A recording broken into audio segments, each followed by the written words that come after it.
let me pause this music and we can hop into looking at this Lucy Loud spotlight.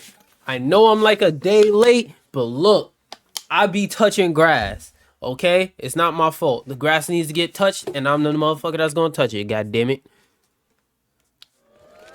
That's the wrong button. It's supposed to be this.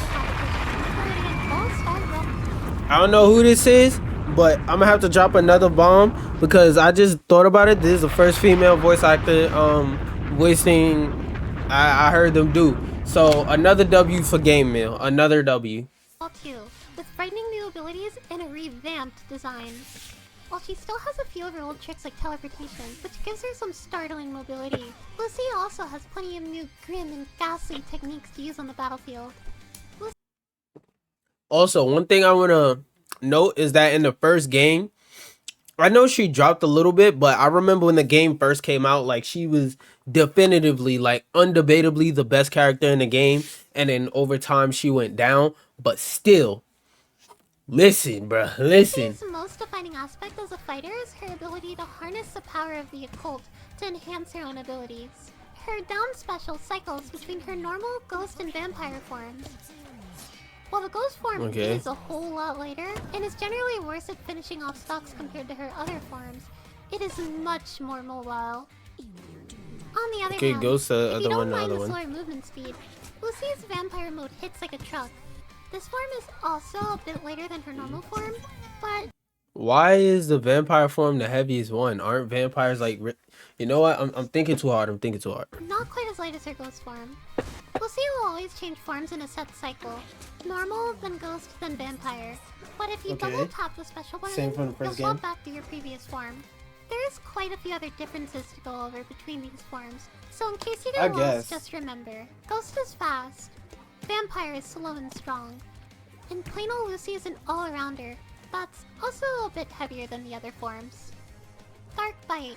Lucy's neutral special is a quick chomp that temporarily hinders her opponents while providing a bonus to herself. In her base form, what you mean by hinder? Lucy steals her victim's slime and gains increased damage output. Ghost Lucy gains a movement speed and slows down her opponent, while Vampire Lucy hits even harder and inflicts poison. Ooh. Oh!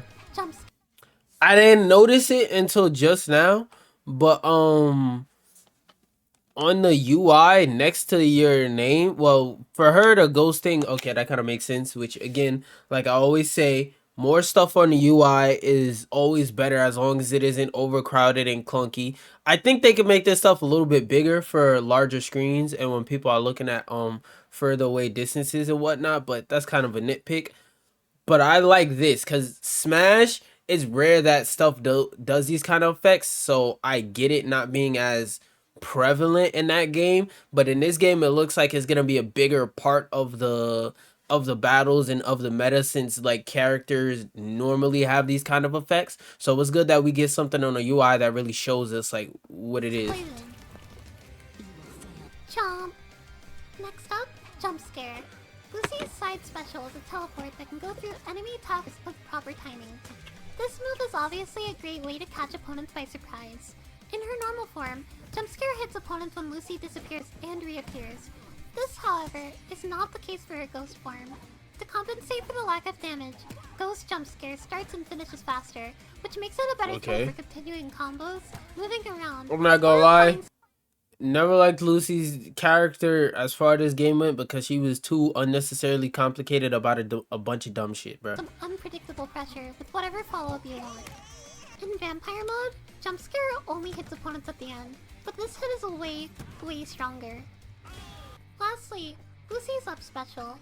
Without one of her special forms, Lucy is lifted into the air by her pet bat Fangs, who also provide some protection from above. The vampire version of this move quickly thrusts Lucy higher with a flap from her newly found wings, while the ghost version is a short boost that can be interrupted with any attack of her choice. Okay. Really, it's best to think of the ghost version of her up special as a triple jump. With all these extra moves... Wait, what did she say? Ghost version of her up special as a triple jump choice. Really, it's best to think of the ghost version of her up special as a triple jump. Okay, so it really doesn't go that far. To keep track of, Lucy is definitely a difficult, yet worthwhile character to explore. Being able to pick and choose your weaknesses and strengths can really pay off if you know when's the right time to use her different forms. For real. And once you put it all together, Lucy Loud truly becomes an opponent you should fear. Phase in and out of the battle with Ghost Lucy to deliver some spectacular combos. Send opponents flying into the night with Vampire mode, or just play it safe with her normal form. However you want to play is ultimately up to you. If you enjoy celebrating this spooky season year-round, or just love the Loud House, then try learning Lucy in Nickelodeon All-Star Brawl 2. Thanks for watching, and watch out for more character spotlights coming soon.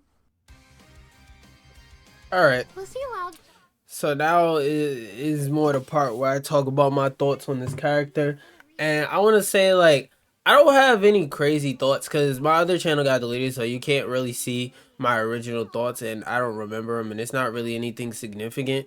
But what I can say is from the first game to the second game, she hasn't really changed that much, which I don't necessarily see that as like a bad thing, because her character in the first game, she was a strong character, not because she was broken. She was a strong character because she was well designed, and her design like just was astronomically better than everybody else's. It wasn't like it was like her character was designed in a way to where she had, I just realized they put 98 minutes on the clock. That's crazy. They couldn't hide that in the UI, but make it feel a little bit more cinematic. But for her, all her forms and stuff like that, she's pretty much the same character from the first game, and they haven't really changed her too much, which is a good thing because, again, I will reiterate, she's a very well designed character and there's no real reason to change her. And I don't really have any feedback or anything like that. I will give them a bomb and a clap for this being the first. Oh, I thought it wasn't playing, but I forgot I turned my headphone during this part. When I be doing these little talks, I turn my headphones all the way down so the sound of the video isn't distracting me. So sometimes I could press this 60,000 times. Haven't heard a single one. I had to look over to make sure it was playing, right?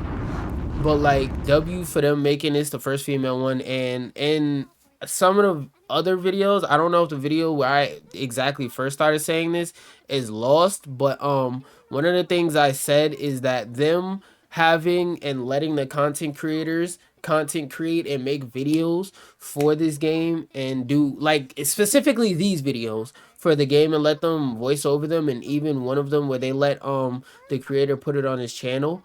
Love it. I love it. I love it. This is such a bump up from the first game. Like at the beginning when they were doing these, they were a bit rocky, and even now I still have some little nitpicks. Like one of the ones I mainly said on my other channel before it got clapped, which is with something you're gonna hear a lot during these videos, is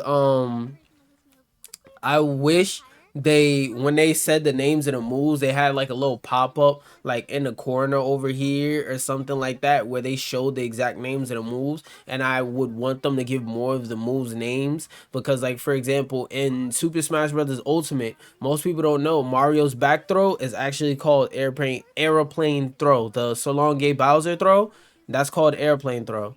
It's either called airplane throw or airplane motor, one out the two. But still, like the way that they gave all of those throws and moves and stuff like that, more creative names and stuff like scissor kick, sword slash, I think that would be really interesting and add a little bit more flavor to the game, so to speak. But again, that's a nitpick. And with that being said, I don't really have anything too much to say about this video. She hasn't changed a lot from the first game, and I don't feel a need to go back and watch her older trailer because I feel like she's the exact same character. Just only thing really different now that I see is her special.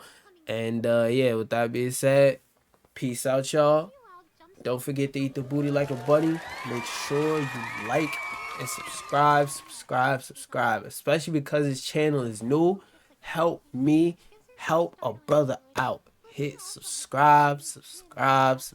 With that being said, peace out, y'all. Don't forget to eat the booty like a bunny. Okay, bye.